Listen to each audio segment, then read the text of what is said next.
다 함께 사도신경으로 우리의 신앙을 고백하겠습니다. 나는 전능하신 아버지 하나님, 천지의 창조주를 믿습니다. 나는 그의 유일하신 아들 우리 주 예수 그리스도를 믿습니다. 그는 성령으로 잉태되어 동정녀 마리아에게서 나시고 본디오 빌라도에게 고난을 받아 십자가에 못 박혀 죽으시고 장사된 지 사흘 만에 죽은 자 가운데서 다시 살아나셨으며 하늘에 오르시어 전능하신 아버지 하나님 우편에 앉아 계시다가 거기로부터 살아있는 자와 죽은 자를 심판하러 오십니다. 나는 성령을 믿으며 거룩한 공교회와 성도의 교제와 죄를 용서받는 것과 몸의 부활과 영생을 믿습니다. 아멘. 다 함께 찬송가 301장 함께 찬양하겠습니다.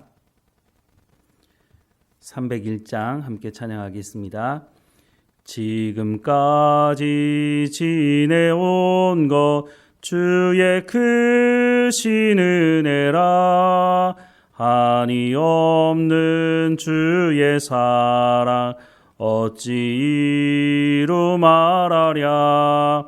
자나깨나 주의 손이 항상 살펴주시고 모든 일을 주 안에서 형통하게 하시네. 몸도 맘도 연약하나 새 힘받아 살았네. 물 붓듯이 부시는 주의 은혜 족하다.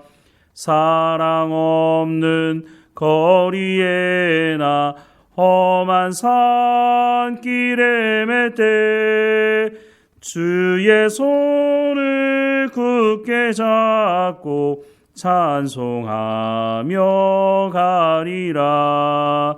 주님 다시 배올 날이 날로 날로 다가와 무거운 짐 주께 맡겨 벗을 날도 멀잖네. 나를 위해 예비하신 고향집에 돌아가 아버지의 품 안에서 영원토록 살리라. 아멘. 오늘 하나님께서 우리에게 주시는 말씀은 마태복음 21장 1절부터 11절까지 말씀 보겠습니다. 오늘 하나님께서 우리에게 주시는 말씀은 마태복음 21장 1절에서 11절까지 말씀입니다. 그들이 예루살렘에 가까이 가서 감람산 벳바게에 이르렀을 때에 예수께서 두 제자를 보내시며 이르시되 너희는 맞은편 마을로 가라. 그리하면 곧 매인 나귀와 나귀 새끼가 함께 있는 것을 보리니 풀어 내게로 끌고 오라. 만일 누가 무슨 말을 하거든 주가 쓰시겠다 하라. 그리하면 즉시 보내리라 하시니 이는 선지자들을 통하여 하신 말씀을 이루려 하심이라. 일렀으되 시온 딸에게 이르기를 내 왕이 내게 임하나니 그는 겸손하여 나귀 곧 멍에 매는 짐승의 새끼를 탔도다 하라 하였느니라. 제자들이 가서 예수께서 명하신 대로 하여 나귀와 나귀 새끼를 끌고 와서 자기들의 겉옷을 그 위에 얹음에 예수께서 그 위에 타시니 무리의 대다수는 그들의 겉옷을 길에 펴고 다른 이들은 나뭇가지를 베어 길에 펴고 앞에서 가고 뒤에서 따르는 무리가 소리 높여 이르되 호산나 다윗의 자손이여 찬송하리로다. 주의 이름으로 오시는 이여 가장 높은 곳에서 호산나 하더라. 예수께서 예루살렘에 들어가시니 온 성이 소동하여 이르되 이는 누구냐 하거늘 무리가 이르되 갈릴리 나사렛에서 나온 선지자 예수라 하니라. 아멘. 예수님께서 예루살렘으로 들어가십니다. 이때 마태는 구약 성경 두 곳을 인용하고 있는데 첫 번째는 이사야서 62장 11절과 두 번째는 스가랴 9장 9절에서 10절 말씀입니다. 먼저 이사야서 말씀을 보면 여호와께서 땅끝까지 선포하시되 너희는 딸 시온에게 이르라. 보라 내 구원이 이르렀느니라.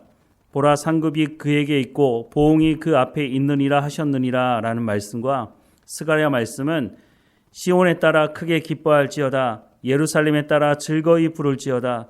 보라, 내 왕이 내게 임하시나니 그는 공의로우시며 구원을 베푸시며 겸손하여서 나귀를 타시나니 나귀의 작은 것 곧 나귀 새끼니라. 내가 에브라임의 병거와 예루살렘의 말을 끊겠고 전쟁하는 활도 끊으리니 그가 이방 사람에게 화평을 전할 것이요 그의 통치는 바다에서 바다까지 이르고 유버라데 강에서 땅끝까지 이르리라 라고 말씀하는 이 말씀을 인용하고 있습니다. 예수님이 어느 날 하늘에서 뚝 떨어지신 분이 아니라고 하는 것을 이 구약의 말씀을 통해서 말씀하고 있는 것입니다.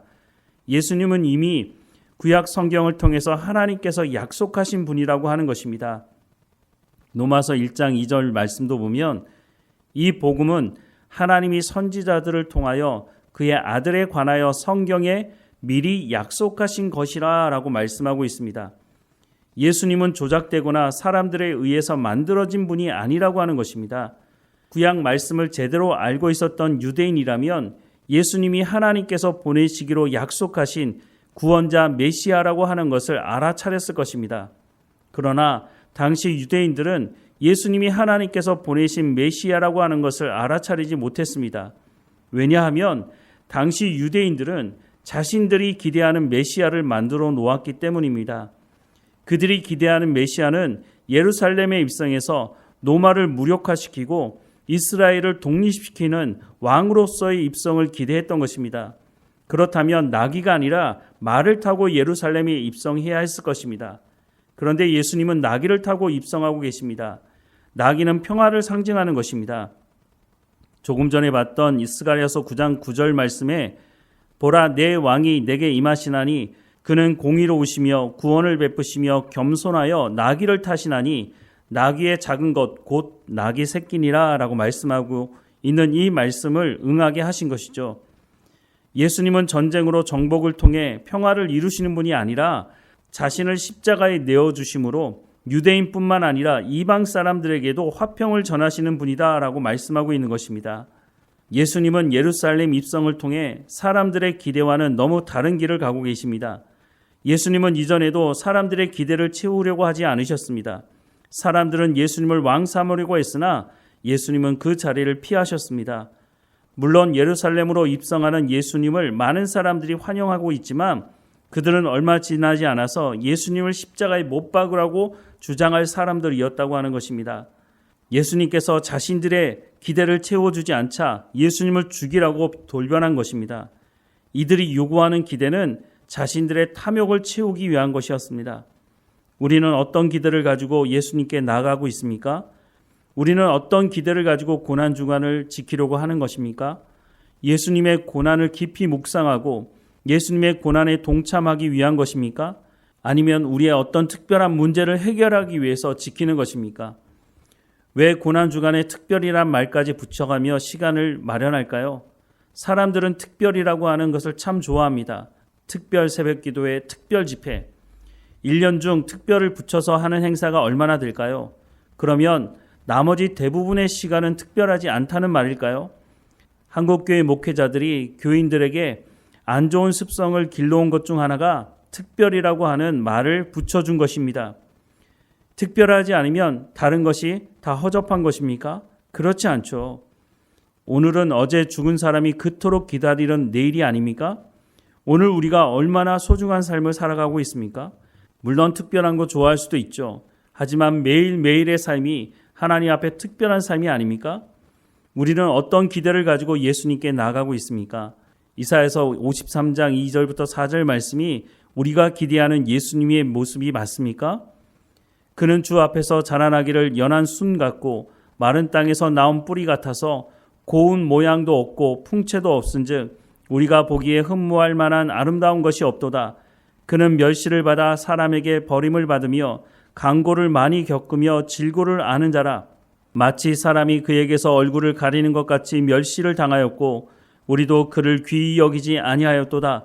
그는 실로 우리의 질고를 지고 우리의 슬픔을 당하였거늘 우리는 생각하기를 그는 징벌을 받아 하나님께 맞으며 고난을 당한다 하였노라 라고 말씀하고 있는 이 말씀을 기대하고 있는 것입니까? 영화에 나오는 코가 오똑하고 키가 크고 백인의 모습을 가지고 있는 그 모습이 예수님의 모습은 아닌 것입니다. 고난주간 우리는 더욱더 하나님의 말씀으로 돌아가야 할 것입니다. 예수님께서 왜 이 땅에 오셨는지, 왜 하나님이신 예수님께서 굳이 인간의 손에 의해 십자가에 죽임당하는 자리까지 나아가게 되셨는지를 깊이 묵상해야 할 것입니다. 우리의 기대를 내려놓고 하나님의 기대가 무엇이고 예수님께서 우리 가운데 어떤 기대를 품으라고 말씀하시는지 귀를 열어 들으며 그 말씀에 순종하는 삶을 살아가야 할 것입니다. 군중들 속에 섞여서 환호하고 왜 고난주간을 지키는지도 모르면서 그냥 내 문제를 해결하고 내 소원을 성취하기 위한 시간으로 보내지 않아야 할 것입니다. 구원받은 우리가 살아가는 매일의 삶이 특별한 것이라고 말씀해주고 있는 것입니다. 구원받은 성도들의 매일의 삶은 매일매일이 예수님과 동행하며 특별한 시간일 수밖에 없는 것이라는 것을 우리가 기억해야 할 것입니다. 그래서 날마다 성령의 충만함을 입어서 세월을 허비하지 않는 삶을 살아가야 할 것입니다. 예수님을 환영하는 무리 속에 우리도 섞여 있으면서 내 기대를 채우려고 하는 것이 아니라 왜 예수님께서 내게 오셨는지, 예수님께서 내게 가운데 말씀하는 말씀이 무엇인지를 깊이 깨닫고 하나님의 말씀에 순종하는 이 고난의 시간이 되기를 주님의 이름으로 축원합니다. 기도하겠습니다. 사랑하는 하나님, 우리는 예수님에 대해서 어떤 기대를 가지고 있습니까? 예루살렘에 입성하실 때 사람들은 예수님이 왕이 되셔서 자신들의 욕구를 채워줄 것이라고 기대하고 환영했지만 그들이 일주일도 지나지 않아 예수님을 십자가에 못 박아 죽이는 그 현장 가운데 서 있었음을 기억하게 하옵소서. 오늘 우리는 어떤 모습을 가지고 나아가고 있습니까?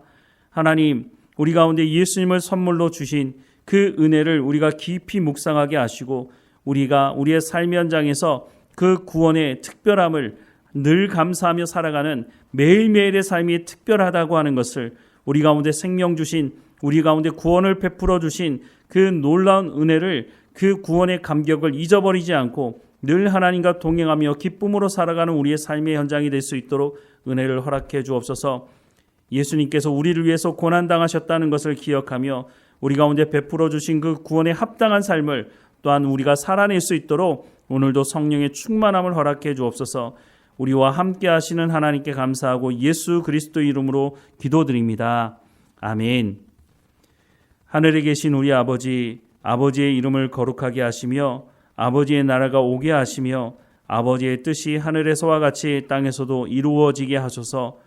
오늘 우리에게 일용할 양식을 주시고 우리가 우리에게 잘못한 사람을 용서하여 준 것 같이 우리 죄를 용서하여 주시고 우리를 시험에 빠지지 않게 하시고 악에서 구하소서. 나라와 권능과 영광이 영원히 아버지의 것입니다. 아멘.